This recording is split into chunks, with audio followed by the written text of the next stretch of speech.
Cette semaine, on parle des fusées européennes Ariane et de leur importance sur le marché aérospatial international.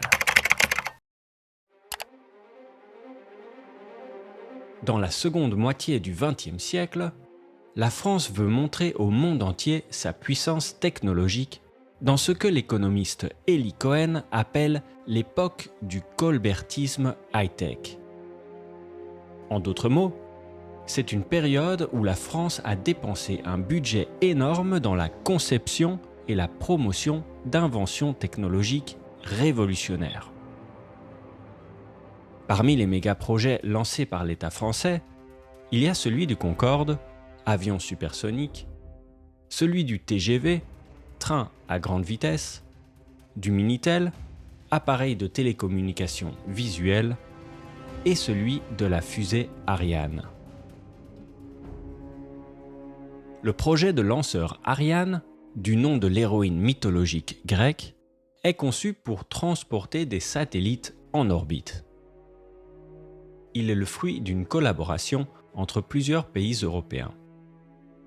Certaines parties de la fusée sont fabriquées en France, en Allemagne, en Italie, en Suède, en Belgique, aux Pays-Bas et en Suisse. Le projet a démarré le 31 juillet 1973. L'Agence spatiale européenne voulait créer un lanceur européen performant et compétitif sur le marché mondial des lancements spatiaux. Le centre spatial, situé près de Kourou en Guyane française, est le site de lancement principal. La position géographique privilégiée de ce site, près de l'équateur, offre un avantage significatif en matière de performance, permettant à la fusée de bénéficier d'une vitesse supplémentaire grâce à la rotation de la Terre. La conception de la fusée Ariane repose sur le principe de modularité. Elle peut être adaptée pour répondre à différentes missions en fonction des exigences spécifiques de chaque vol. Elle joue un rôle clé dans le déploiement et le maintien des réseaux de communication, des observations météorologiques, des sondes scientifiques et de nombreuses autres applications essentielles à notre vie moderne. Au fil des décennies, la famille des lanceurs Ariane a connu plusieurs évolutions, passant par les modèles Ariane 1 à 5.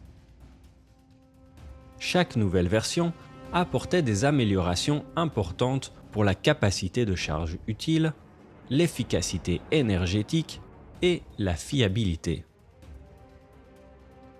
Face à un environnement spatial de plus en plus concurrentiel, Ariane doit continuer à innover et à s'adapter pour rester compétitive. Durant le deuxième semestre 2023, la première fusée Ariane 6 sera lancée en orbite. Les nouveautés devraient inclure des technologies plus avancées, comme des moteurs réutilisables ou des nouvelles méthodes de propulsion plus économes en carburant. Ce lancement imminent d'Ariane 6 s'intègre aussi parfaitement dans le cadre du nouveau plan d'investissement France 2030 annoncé par Emmanuel Macron. En plein changement de doctrine économique, la France tente aujourd'hui de renouer avec les engagements colbertistes de l'époque du premier lancement d'Ariane. Question. Est-ce qu'il y a de la vie extraterrestre ? Pourquoi tous les lanceurs ont des noms de la mythologie grecque ? Comment peut-on comparer les différents programmes de lancement internationaux ? Pourquoi tous les pays investissent tellement dans la conquête de l'espace ? Faut-il privatiser les programmes aérospatiaux ?